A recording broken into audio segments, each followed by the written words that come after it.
Welcome to Faith and Politics, a show dedicated to discussing issues surrounding the intersection of church, state, and politics, and the examination of whether you're allowing your faith to shape your politics or your politics starting to shape your faith. In other words, what do you do when God and government come face to face? I'm your host, Orlin Johnson. Let me introduce you to our guest panelists for today. First, we have Mr. Wang and Baker, who's the president and CEO of the Baker Strategy Group and a University of Maryland professor of public policy. We have also with us Mr. Andre Wang, who is the general counsel of the North Pacific Union Conference of the Seventh-day Adventist Church. We have with us Ms. Bettina Krause, who is the editor of Liberty Magazine. And we have with her Dr. Wilmer Leon, nationally syndicated columnist and a regular contributor to national and international television news programs and newspapers. Great to have you with us today and looking forward to our conversation. You know, just recently, the IRF Secretariat released its latest International Religious Freedom Congressional Scorecard. This is a scorecard that kind of seeks to operate from, believe it or not, a nonpartisan, facility where there's a summary of actions that are taken by members of Congress on issues related to international freedom. The scorecard tracks sponsorships, co-sponsorships, bills, resolutions, amendments, and all kind of supports as it relates to international religious freedom. From the data we're starting to see, we're starting to get an idea that there are some individuals who have predetermined what they want to be doing, and as a result, we're looking to see what they actually end up doing, and we find ourselves with a real ranking to let us know who's out there and what they're doing. Representative James McGovern of Massachusetts scored a 36. He's an individual that basically has served the people of Massachusetts since 1997 and has found himself to be in a situation where, as a Democrat, a professed Catholic, he has signed 18 pieces of legislation. But then you have Senator Mark Rubio of Florida that achieved the second highest score overall of 31 points. And Rubio, many of us know, is a Republican who's run for president. He's a Florida senator. And the key section in the takeaway of all of this is understanding who is moving forward in introducing what I would call items related to religious freedom in this particular Congress, which was the 117th. Bettina, when we start taking a look at these type of rankings, it seems like we're getting to a point where, to some degree, this is supposed to give us what I would call a heads up or a head fake or some type of thought process as to what an individual would be doing and where they may be politically. But I've also noticed that when you show up in other spheres, that these same individuals may be doing things that seem to be completely contrary to what their scorecard may be. What is the purpose of this particular scorecard, and is it something that's helpful, or is it just a nice document for us to kind of muse over from time to time? Orlin, let me say first, I have seen a lot of these congressional scorecards on many different topics. Working down on Capitol Hill, you know that every advocacy group is going to issue its own scorecard, and it arranges its criteria in different ways, and some are more accurate, I would argue, than others. The problem with all scorecards is, number one, they can be weighted differently to show different things, depending on what your perspective is, conservative or liberal. And second, they're pretty much useless unless it is an issue that actually drives constituent engagement. Our problem with international religious freedom, Orlin, is that it really is not top of mind for most constituents. And that, I think, is probably the biggest failing of this particular scorecard. I think as a general rule, we do need more actions, congressional actions on religious freedom, international religious freedom. I also think we are not using the tools that Congress has already given the administration and the State Department. Yeah, no, I would agree totally with Bettina. I think, having been in the legislature and having been on both sides of the scorecard, one of the things I find interesting, I think this is an example, is when you have complex issues, it's hard to have a scorecard on those issues, especially something like religious freedom, because that means something different to everybody. And I think from our perspective in the United States, it's the ability to practice your religion without discrimination or without people going against you. And so that might differ from what Marco Rubio believes is religious freedom. And so that's why these scorecards always have an issue with that, I think. I think it's also important to understand there's a difference between the ability to freely practice your religion, but then on the legislative side, are you trying to impose that belief system on other people? And which then becomes a restrictive, in many instances, can become a very restrictive measure, which is one of the reasons why I believe the framers of the Constitution talked about the separation of church and state. And then when you throw the social contract theory into all of this, from a legislative perspective, we are supposed to submit some of our freedom so that everyone can be free. Andre, how do you see this when you're trying to get an idea of whether or not somebody's for you or against you? One of the things that I find out that there are a lot of people from a constituency standpoint, they call me and they say, Orland, I don't even know what team I'm supposed to be on. Who do I root for here? You know, I mean, how do you really get to know whether or not this is something that should be for you or is it against you? Yeah, so often that we see these legislative scorecards more as a propaganda tool, right? You know, it's either for a candidate or an issue, or opposing a candidate or an issue. As Rashern knows, I've and as I've been a candidate for the state legislature myself, I've had scorecards issued on me and I haven't even served a day in the Oregon legislature, whereas because I had attended private school my entire life, I had scorecards released on me that I am opposed to public education and opposed to public funding for and all these kind of ridiculous things that really you skew the view, right, of a particular legislator. But I think for this particular metric, if you look at the criteria for this particular scorecard, I think we're pretty balanced because it looks at 5 things.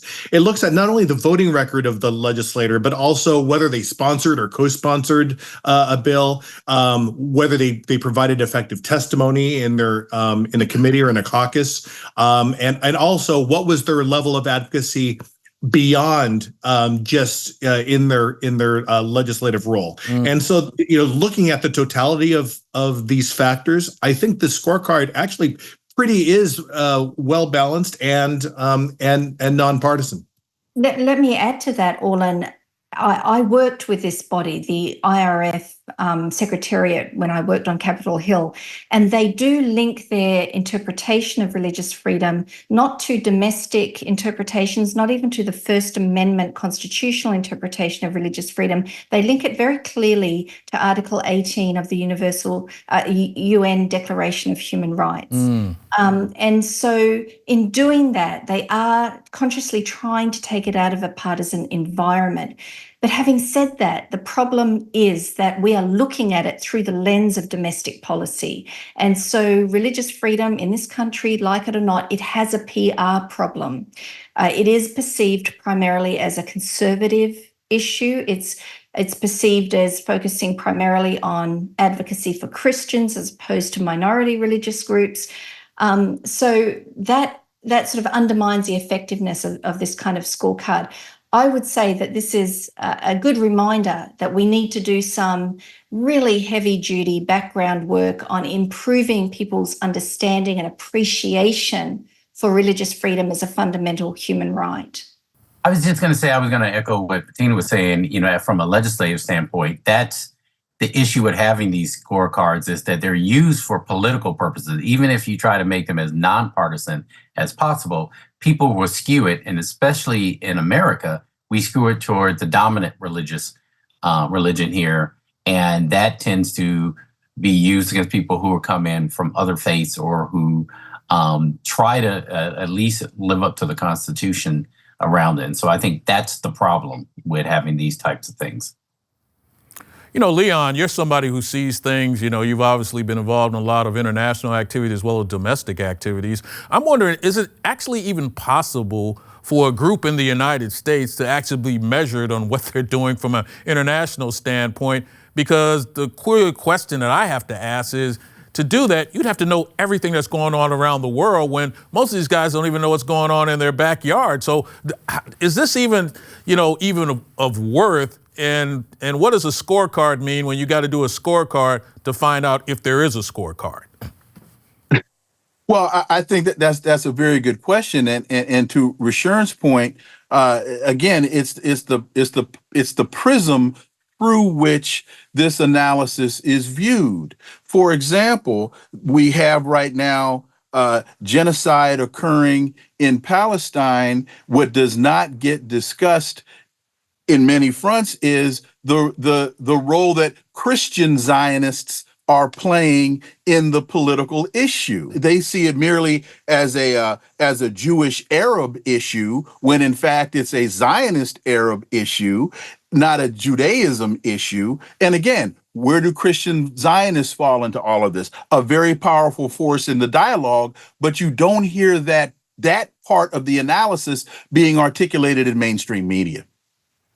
Andre, this is the confusing part, that you see a lot of religious groups that want to band together, but many of them don't understand the specifics. I mean, I've heard candidates say, listen, I believe in Christianity, and they're talking to a Jewish population, and they think that's a winning argument. And, it's almost like people are merging religion into one conversation, and in many instances don't even understand the nuance of what each religious or denominational group may think. And that seems to be confusing people even more. Yeah, so here's the danger with candidates running for office, or even legislators that have made it to office, is they will base their voting record to a scorecard. I want to score well on such and such a scorecard. I want to have a high rating with such and such an organization. That's dangerous. You are elected to the office to number one, this is my personal opinion, to vote your conscience, and then two, vote with your constituency. Those are the two standards of representing your constituency. And so, really, these scorecards do not accurately reflect a body of work, so to speak, of a legislator, because you're there, like as Rashawn says. I mean, complicated issues can't be reduced down to a mere number or a number of stars that you get on a scorecard. We really need to look at, as Bettina also said, look at the totality of a legislator's body of work. Well, Bettina, you mentioned being on Capitol Hill. What scorecard did you ever look at that actually was helpful to you in any way? Orlin, I would give you the number of 0. No, quite seriously, they can be helpful in identifying certain trends. But, as everyone here has said, their efficacy in really letting you know where someone stands, not so much. Well, I think what we're looking at here is we're a society that's trying to figure out where should we be without actually reading for ourselves? And scorecards and things of that nature is kind of what I would call a cheat sheet to figure out whose team I should be on. And what we're really going to have to push society back to is you got to dig in and find out the details for yourself, or you may find yourself on a scorecard one day. There's a new Hong Kong law that's sparking concerns about the Catholic seal of confession.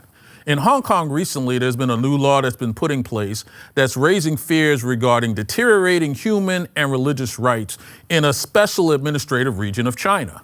This recently passed legislation that's known as Article 23 is talking about members of the clergy could be prosecuted for not reporting treasonous activities and acts to the police if they have heard any subversive words against the government during confession.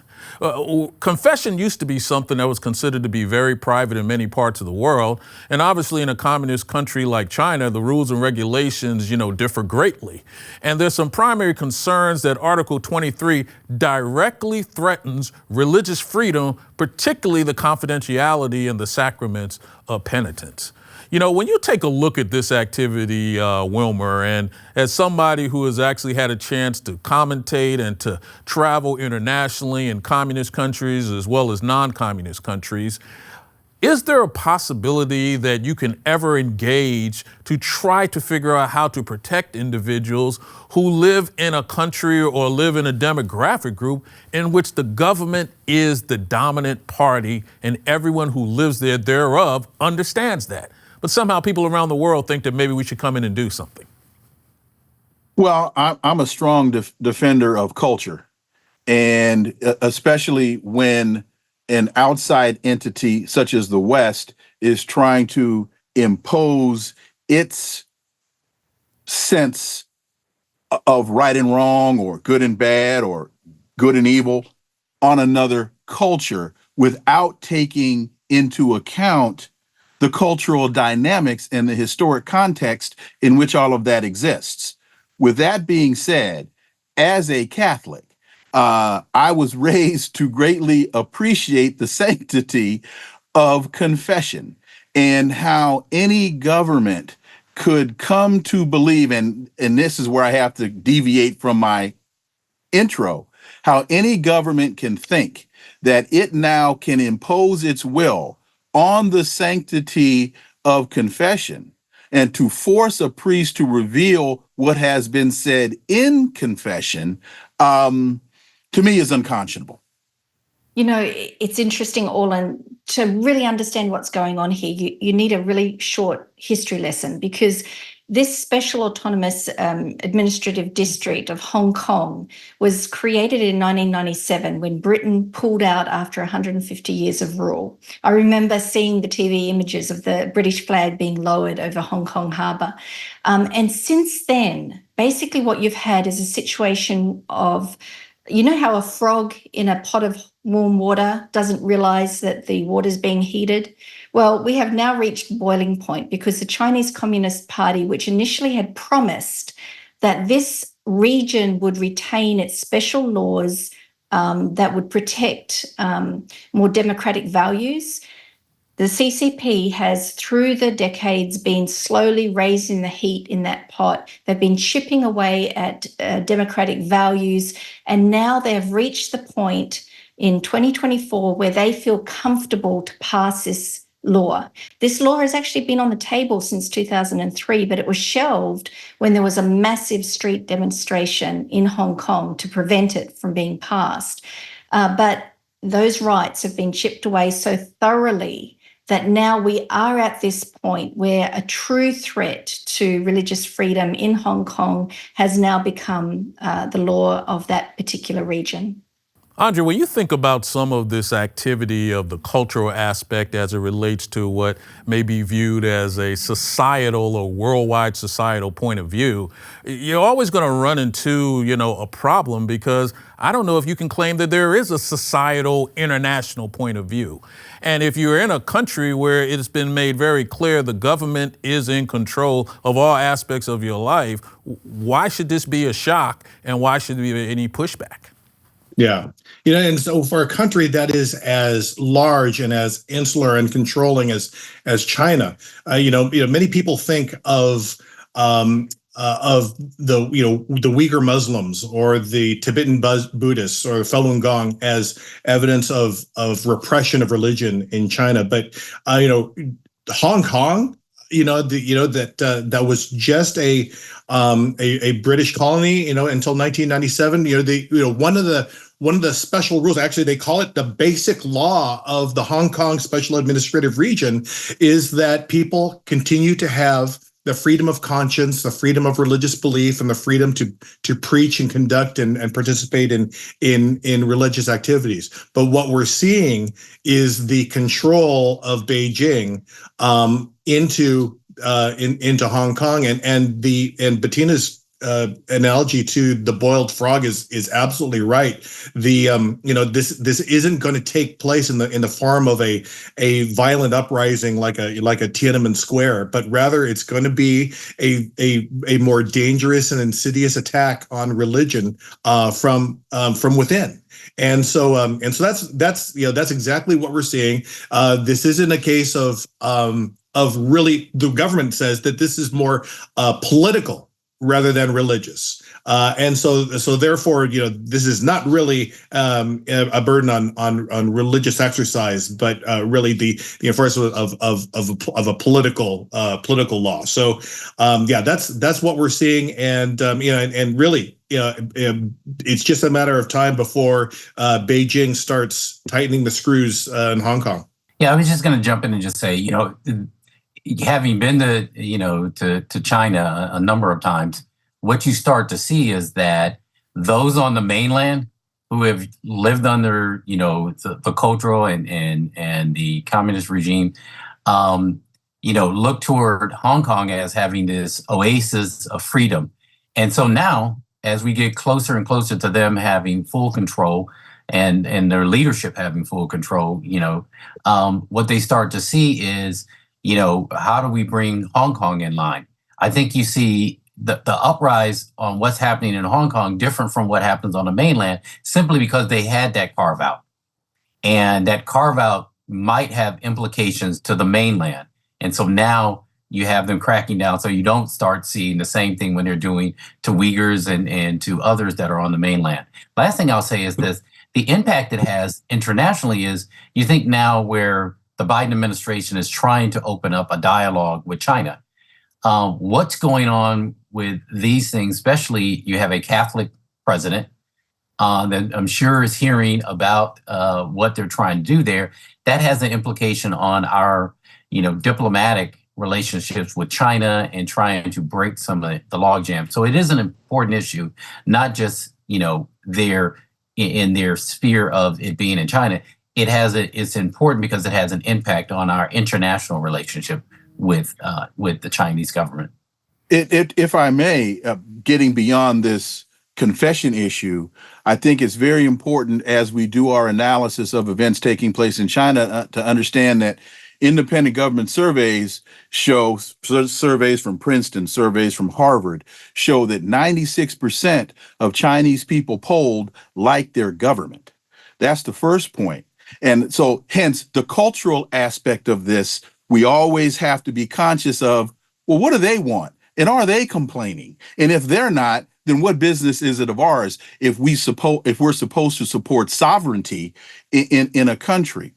And so I think that's very important to take into account. That's an interesting perspective. I guess I would say that the mark of a civilized government is that it respects the rights of minorities. And even if 90% of the population, even if 96% of the population is content under the very, very regimented religious rules that are laid down by the Chinese Communist Party, those who are in dissent, even though they may be a minority, receive some rather brutal repression, and they're on the receiving end of something that I don't think any of us here could in good conscience countenance. So, what is happening in Hong Kong, I think, is a disturbing trend. And part of that disturbing trend, I think, is related to something Andre said, which is, they're using the guise of maintaining national security as a sort of means to clamp down on pro-democracy or pro-religious freedom.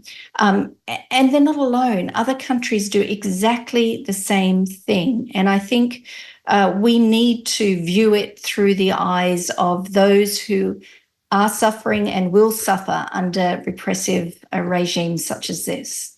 But what we also have to remember is how the West, and particularly the United States, uses human rights issues as a bludgeon in order to promote its own interests and its own political and military interests. And a lot of times when the West starts talking about human rights, well, we're backing genocide in Gaza.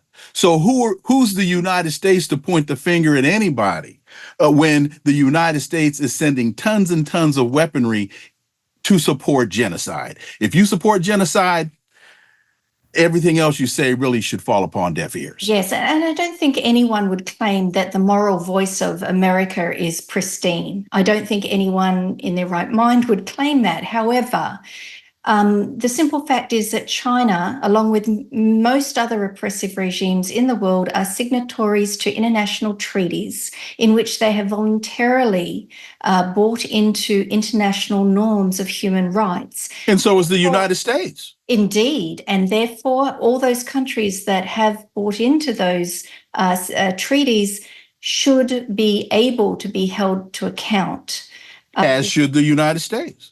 And I don't think anyone would argue that the United States should be exempt. So why are we trying to overthrow the democratically elected government of Venezuela? When Joe Biden screams about sovereignty and democracy, and now we're trying to overthrow Nicolas Maduro, and he was just democratically elected.